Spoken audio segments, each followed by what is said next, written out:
All right. Hi, this is Michelle for Afro Expats, and I have my very, very good friend here. I call her my second mom, my mom in San Miguel. She's amazing. She's a beautiful person, Suzanne. And she's agreed to sit with me today. She's with me here at E.5 in Mexico, which is a great restaurant. She's treating me to lunch. And I wanted to interview her because I feel like it's important to show perspective, not just from how fabulous San Miguel is to me, but also how fabulous San Miguel has been to her and others that are going to be featured around Mexico in general. So she's agreed to come and chat with me, and we're going to make lunch out of this. So here to my here San Miguel mama. Yes. I absolutely love her. Thank you. So anyway, she's gonna tell you her story and journey to SMA. Okay, hit it. Okay, I'm retired, and I really want to say that this is a wonderful place to retire, just in case you're thinking about it. I'm talking from an older, mature, black woman's point of view. Beautiful. Oh, thank you. So I moved here a couple of years ago. I followed my daughter and my son-in-law and my granddaughter, who is now 11 or 12. I know. Can't remember, it passes so fast. So I live on my own here in a nice apartment. The apartments are so reasonable here. It's just great. The scenery is beautiful, and the rental options are great, and let me say affordable. Yes. Okay? I've met some really nice people here. Very nice. This was pre-COVID. I remember walking down the main street, and I ran into this woman called Stephanie. Stephanie. Anyway, so she invited me to lunch, and I said, why not? So when I went to lunch, I didn't meet Michelle. I'd met Michelle before, but there Michelle was. Yes, that's That right. was such a nice surprise. That's right. And I don't know why I thought you had actually met Stephanie already, because we aren't a ton of us here in San Miguel. So when we see each other, we'd be like, hey, sister. Right, exactly. Even if they're just visiting, we're like, hey, how you doing? How are you? What's your name? Blah, blah, blah. Yeah. And San Miguel is this kind of city, right? It really is. It's a nice place. It's Yeah. just a nice place to be. Definitely. One of the positive things is the scenery, and of course the weather. Mm-hmm. The weather is absolutely gorgeous. Agreed. Most of the time. Yes. And what else? Oh, the people. Mm-hmm. One thing I really understand and know, as a black person, I cannot bring my opinions from the U.S. here, because it's a totally different experience. Right. I don't think Mexican people look at black people from America and say, oh, you black. That's not our experience. It's No. basically you're American, okay? Right, exactly. Right, you're a foreigner. You're a foreigner. And so, yeah, we're usually well received, I think, for the most part. I think we're definitely well received. So how do you feel about just kind of getting around the city on your own? Because I used to see pre-COVID, Right. we were just like synergy, right? I would see her everywhere. I'd go to the nail salon, Right. grocery store, just walking down the street, hey, you need a ride? So that's how we kind of became closer. But how do you feel about that? Because you are a single female living on your own. How do you feel living on your own, even in Los Frailes? Because Los Frailes is a neighborhood just a little bit outside of the city center. And I've been there. I love your place. But what's your experience been like? I love Los Frailes. I mean, it's sort of outside, but yet it's nice. Mm-hmm. And I am blessed enough to live with a great landlord. He's like a friend, and his girlfriend, and it's just really a lot of fun, and it's very nice. I have a 2-bedroom apartment. I'm not going to tell you how much I pay for it, because you might want to come here and take it from me, which I can't. Anyway, it's very affordable. There was a time before this, in between, that I did live in the main area of San Antonio, and that's a noisier place. However, I think you take yourself wherever you go. Right. So even there, it was noisy, and the chickens were I do a great imitation of a chicken. I still manage to meditate, and I manage to walk down to the main area and go to Mercado Sano, and they have great cafes here. Really fun, wonderful cafes. Yes. So it's fun to explore. Explore.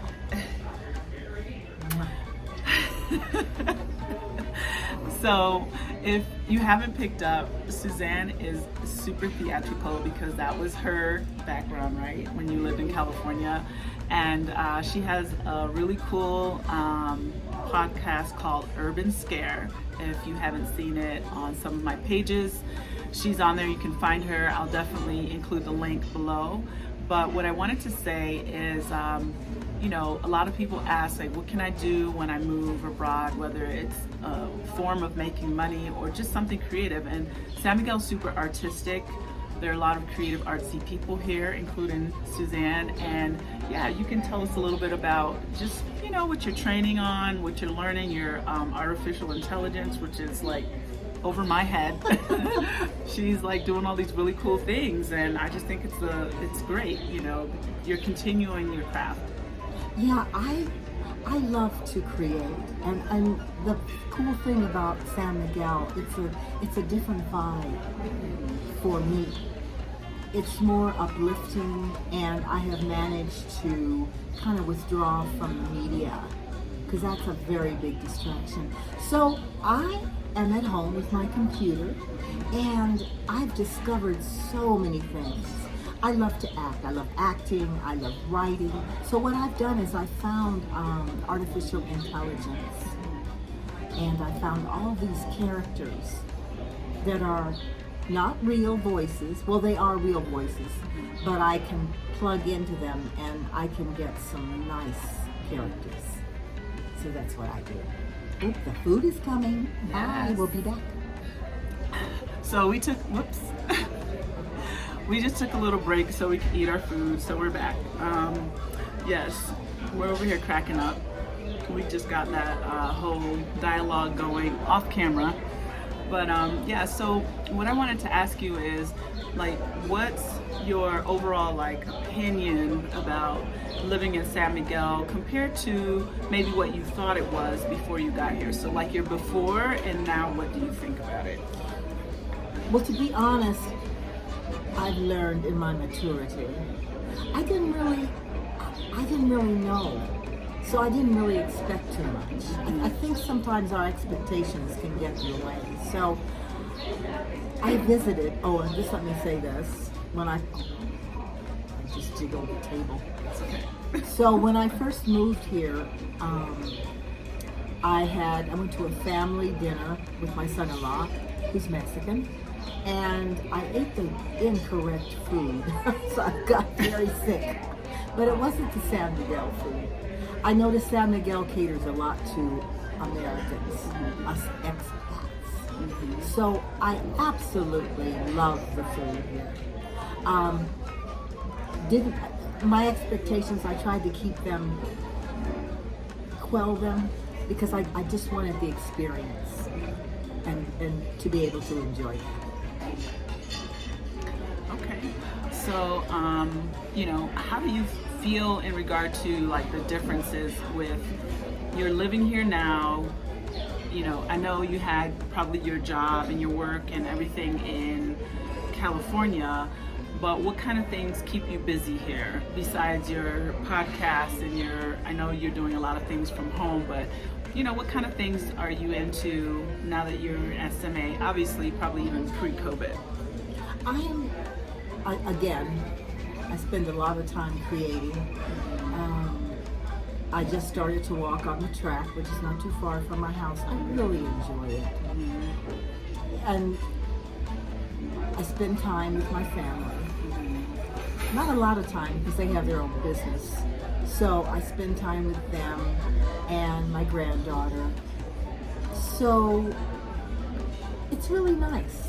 But I'm kind of a loner in a sense that I enjoy being by myself. I don't need to have other people around me. So that's kind of like my experience. Yes. Love it here. Love it. Okay, just love it. Yeah, we love it. We love San Miguel. So in terms of, we already kind of touched on your being single, living on your own and things like that, the affordability factor. What do you think is kind of like a pro or a con in regard to, you know, what you may have had convenience-wise in the U.S. versus here? You know, like I know as a better example, for me, I think my biggest barrier is the language. You know, if I understand a lot of Spanish and I speak a lot of Spanish, not as fluent as Lena. Lena, yes, Lena's the bomb. But I think that's kind of like a struggle a little bit, because there are times when you really do need to have clear conversation. But I've said that before, but for yourself, like, what do you find easier to do or not as easy to do living here? I find it nice being here. I don't speak the language though, let's be honest. My daughter gets frustrated with me. She's like, you need to learn Spanish. And there are programs online where you can learn Spanish. I started with Spanish with Paul. That's on YouTube, and I signed up for him, with him. And so sometimes I'll go online and learn Spanish. The interesting thing is the taxi drivers. They speak a lot of Spanish, and I don't. But I've learned pantomime.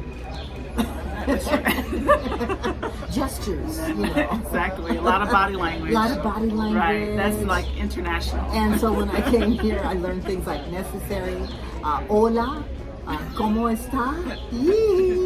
Exactly. Necesito taxi, por favor. Show 'em the phone. I want a taxi, please. That's so right. There's things that you just learn as you go along. Passe means pass. That's right. Right. Compromiso. Or compromiso. Excuse me. Excuse me. Yes. Exactly. One of the things that I really take into account here is that when you go to the grocery store, you tip people that, I don't know if it's like that after the COVID, but pre-COVID, the baggers, we would tip them because they do not make a solid salary. Right. And when you walk out, people are more than happy to help you into a taxi and help you with your groceries. So you must tip them because, again, that's their how they make a living. Exactly. So that's another thing. You know, we need to tip well. Right. Exactly. You know, and as far as living here is just so much better for me.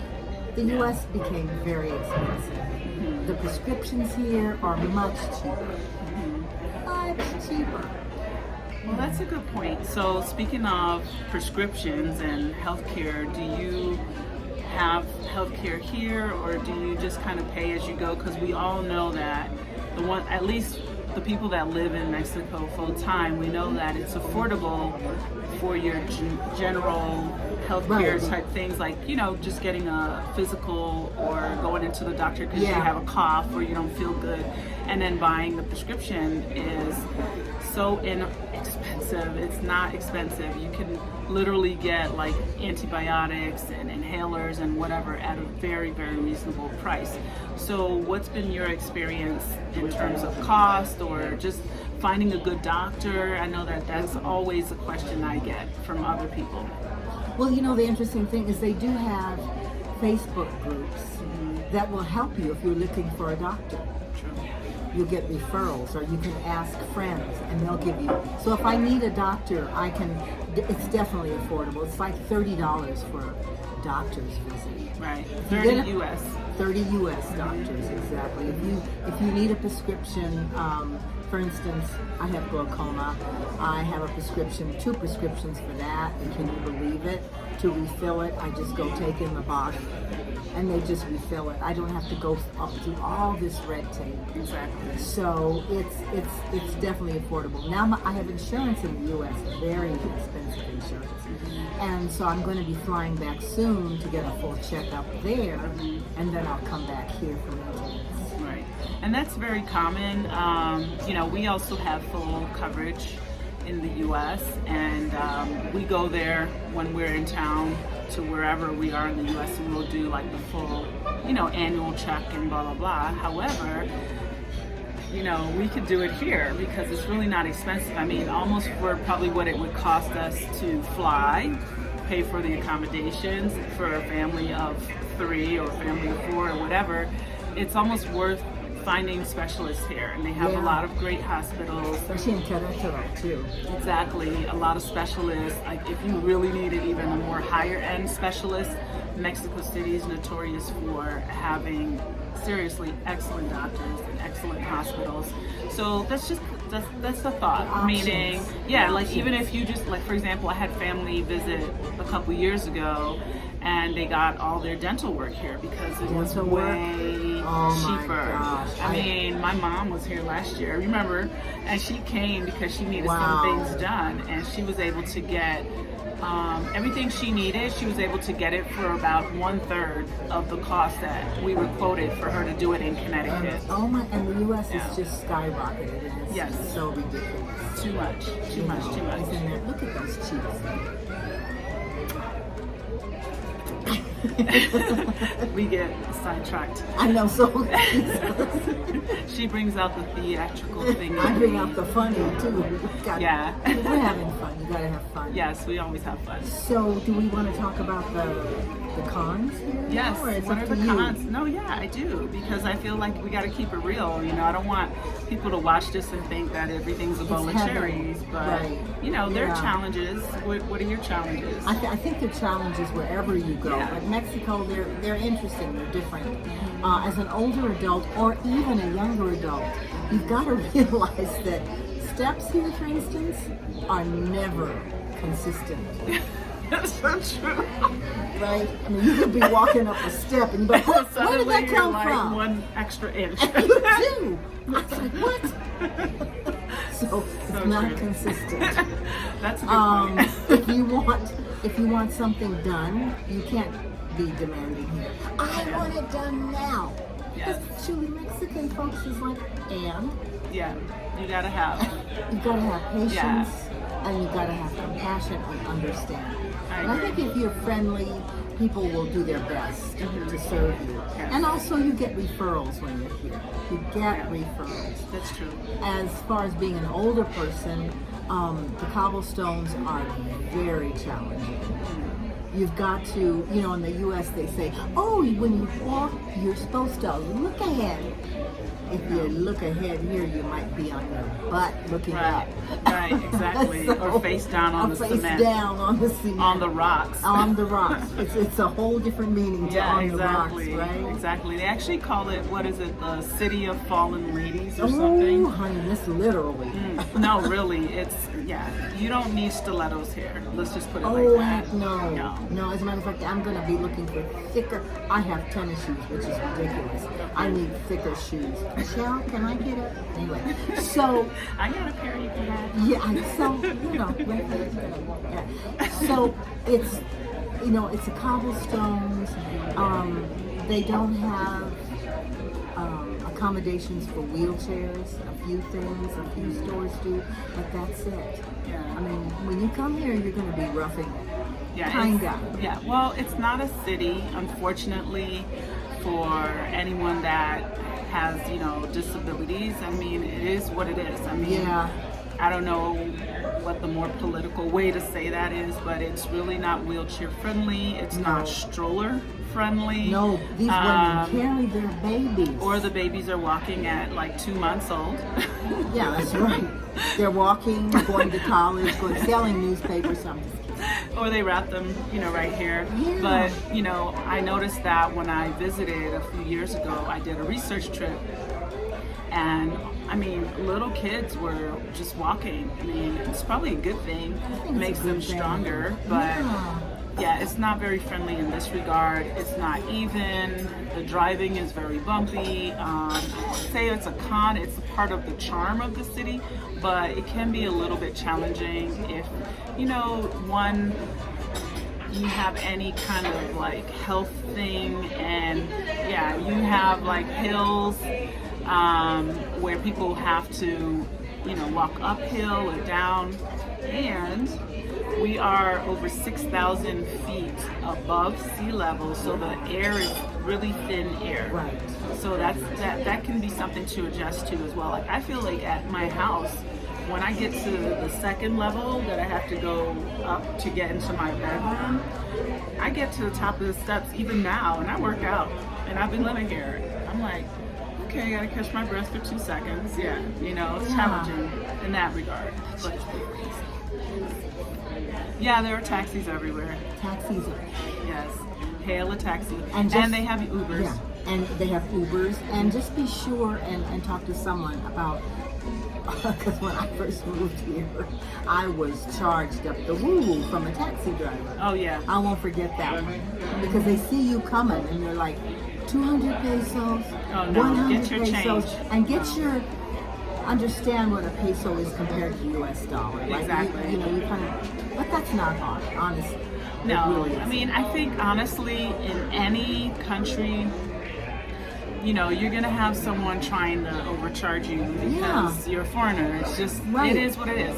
I've had it happen to me in almost every place that I've visited, and you just need to understand what your money is worth, what the item is or the service is, and then you need to be able to negotiate or say, no, I'll get the next person. And normally, if you kind of catch them a little bit off guard because you are knowledgeable, and that knowledge is not hard, right? Because there's like little converter things that you can use on any app or on the internet. It makes it so much easier when you understand the value of Money market, what is it, Mexican market? Mexican money converter? Yeah, there's that. There's there are quite a few apps that are available, and even just apps that you can just Google. You don't have to download anything. Right. So that's important, and I say that because it leaves kind of a icky taste in your mouth if someone gets over on you once or twice, and you're just kind of like typically stereotyping everyone. But honestly, don't don't do it. But the cost to live here is honestly about at least a third, in some cases a half. Worth it. I mean, I could not live on what I live on in the U.S. I did, but I didn't have any room to go anywhere. No cafes, just the electricity is just. Speaking of electricity, yes, it's different living here. You have to be so much more open-minded, but it's worth it. You'll enjoy it. Yeah. And so those are the pros and the cons. Like I said, is the stairs, the steps. Get some good sturdy shoes for the cobblestone. Learn language. Yes. Somewhat. Something. Phrases. Yeah, Yes. and you will Almost. if you live here long enough. You will. Yeah. And what you want, I feel like you have to start with the basics. The basics are, what are you eating? Where's the bathroom? Baño? I need, I have, and I want, right? Yeah. Because Yes. that kind of, right, exactly. So I don't really try to get too caught up with all the verbs and blah, blah, blah. Because we got Lena for that and Micah. Oh my Who can gosh. translate for us. So My we're daughter good. speaks. Blah, blah, blah, blah, blah. Yes, Fluent she's so Spanish. confident. I love her. So Yeah. we'll have to get her on here sometime One soon. of these days. Yes, exactly. And a margarita will help. Okay. Yes. So for the most part, I think that you have integrated pretty comfortably into Mexican life, right? It's a whole different thing when you say integration or integrated here Yes. as opposed to the U.S. Yes, it's great. It's great. Yeah. I Yeah. like it here. Yeah. I mean, I think it's a good place. I mean, yes, it is kind of a, expat hub, as people call it, but I think that because of those reasons, San Miguel, one, has been put on the map because it's a beautiful city. It's very historic. There's so much to see and so much to do. There will be more, information about that on my pages and stuff in the future. But I wanted you to also see it from, this beautiful, older, young, mature point older, of view. mature lady, her perspective in terms of just the safety factors, what's a challenge for you, I think language will always be a challenge, but it's less of a challenge here because a lot of folks speak English and or a little bit, and then if you speak a little Spanish, it just makes it a little easier. It's not for everyone, so when I speak about San Miguel, it's because that's how I feel about San Miguel. It's not necessarily for everyone, right? Visit. Yeah, come and see it for yourself. Exactly. I feel like every space speaks to whoever and whomever when it needs to, and there are places people want to be and go, or they want a total different like integration, and they want a whole right. There are people who want to see zero foreigners and expats, and I get that. You know, I mean, if you're going to another country, sometimes you just want to be immersed and you want to learn another language. That makes a lot of sense to me. So I don't knock any of it. You know, I just think that you have to know the climate, you need to know the culture, you need to kind of understand yourself and what you're looking for. And even if you're not 100% sure if a place is for you, don't commit 100%, you know? Visit. Exactly, visit, do an Airbnb for a few weeks or a couple months. Are there apartments here that are so inexpensive? Yes. I mean, my landlord has another building and it's like $250 a month, okay? And that includes utilities, Wi-Fi, and all of that. Is that the one in San Antonio? Yes, it's in San Antonio, $250, $350 US dollars a month. What was that like? I know you stayed there temporarily. It was more like a studio? Anyway, it's one bedroom. Okay. A very small kitchen and a very small bathroom. Mm-hmm. But it works. Okay. You're gonna just come, and it's temporary. If you're gonna come and just stay for a week, not a week, maybe a month or two. Mm-hmm. It's not perfect, but it's clean. Right. And you can stay there and walk into town. I mean, and there are just options here. Right. There are a lot of options. So. Right. And just to say this, I know a lot of people say, oh, it's expensive. That's one of the most expensive cities. True. However, I think anywhere we live, even if I lived in New York, right, I'm going to make my budget work for where I am. So I feel like here you can find places that are in your budget and or allows you to save. And, you know, it all kind of comes down to what do you like? What do you want? I wouldn't necessarily pick a city or a place just because they have cheap rent. You know, I know that happens a lot. Even in the U.S. it happens, right? We're like, oh, okay, if I move to this city, even though it's the armpit I think there's of the county. The U.S. is a whole different story. Okay, I'm just saying. Yeah. You know, I think that sometimes we settle for a different circumstance because it's cheaper. But I feel like, you know, that's a necessity to some degree, but I feel like here it's not too hard to find something, especially if you're a single person or even a single mom, a single parent, or a couple. You know, it's not hard to find spaces that are somewhat close to the center, that are fully furnished, that possibly may include something that's really affordable. You know, I mean, I always tell people you can go like seriously uber high end, because there are gorgeous homes here, whether you're renting or buying, or you can go super uber duper low end because some people don't care. Like they're just like, I just need a place to sleep. Yeah, you need a place to sleep. Like I said, the place that I stayed in was $350, and it was a nice bedroom. $350 US a month. Yeah, $350 What did it US include? a month. It included stovetop, well, not stovetop dressing. What do you call it? An oven?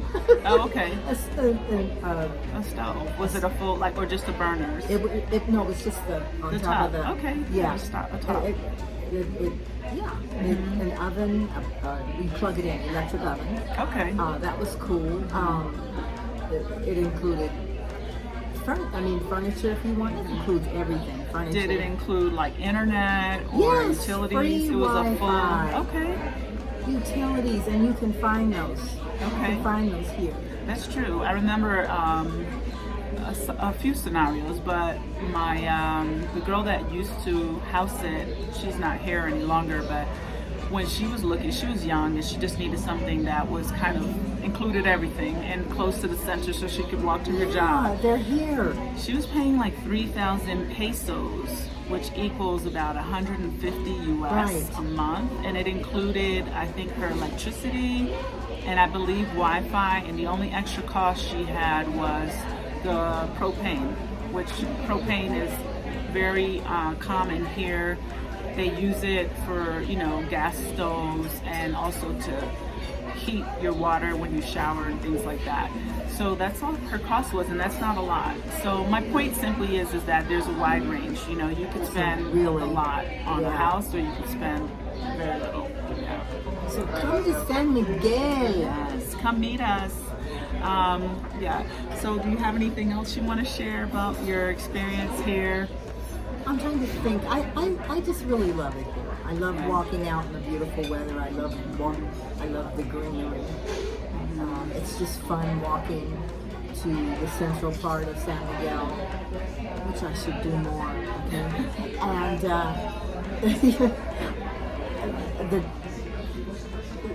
there's one thing though. You can go to another place if you want seasoned salt. I miss seasoned salt, okay? But I found me some seasoned salt. What kind? Lowry's? Lowry's seasoned salt. Oh, they have that? No, they don't, yes, girl. They do, girl. Costco's. Okay. Oh, yeah, you can go to Costco. I have a giant thing. I'm Me going to too, give you some. Okay. Right? So you can do your whatever. Whatever, yeah. You know what's funny? I just used mine on Sunday. I made a potato salad. And I put some of that in it. It's so pretty.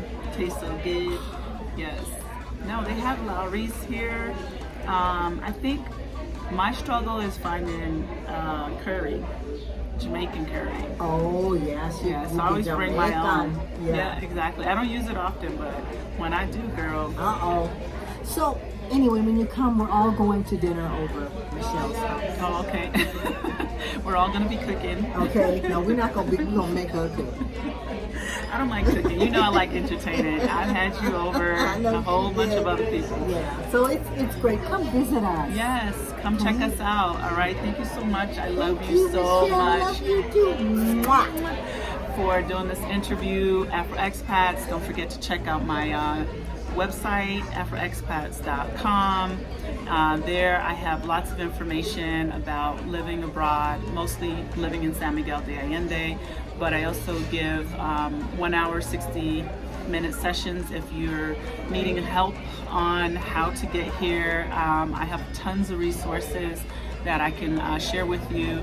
Additionally, we also give lots of information about traveling to San Miguel de Allende. I have an ebook coming soon that will feature our favorite places and just a lot of information that people would want to know. So it's all from our perspective. This is open to everyone, but yes, we do focus on people of color, and just because it's from our perspective and we want others to know about this very special place. I love it. It's dear to me, it's dear to you, it's dear to us, period.